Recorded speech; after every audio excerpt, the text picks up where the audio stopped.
Good day mga quiz. Ano tayo? Amp reveal tayo ngayon ng ating pinandemo. Ito. Bali ADMC 2000 na chassis yan. Siya. ADMC 2000. Tapos start tayo sa transformer. Transformer niya 9246-04692. Supply. Yan. Siya kalapad. 7 inches. 2 RU type. Bali yung ginawa ko sa kanya, bali pang class 8 siya.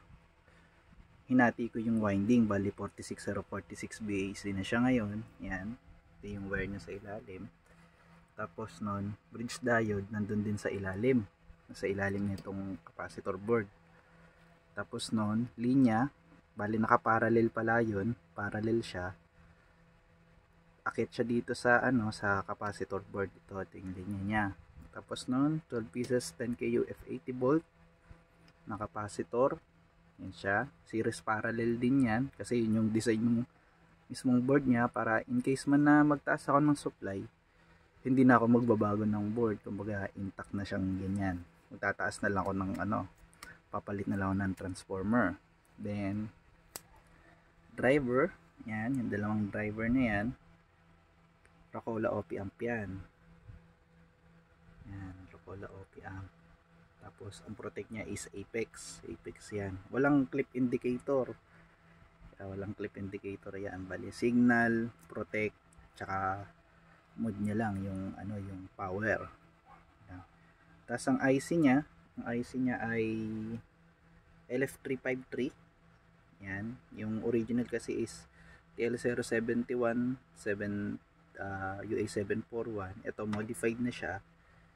Modified yung niya, yung IC niya. Bali NE5532, LF353, 4558, yun ang mga pwede sa kanya ngayon.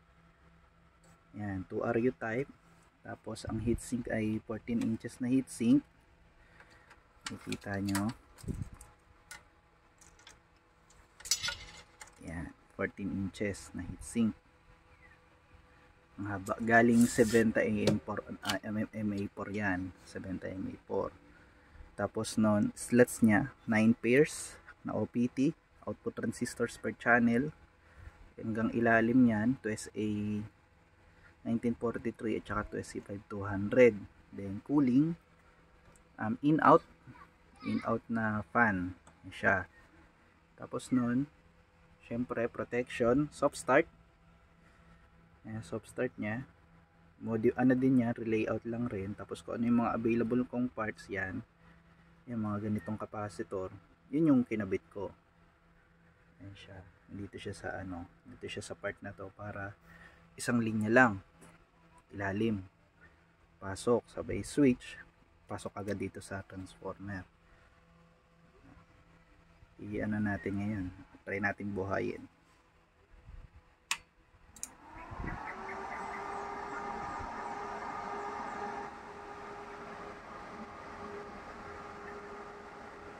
Ganda ng chassis na to. Tagal ko ng pangarap tong chassis na to.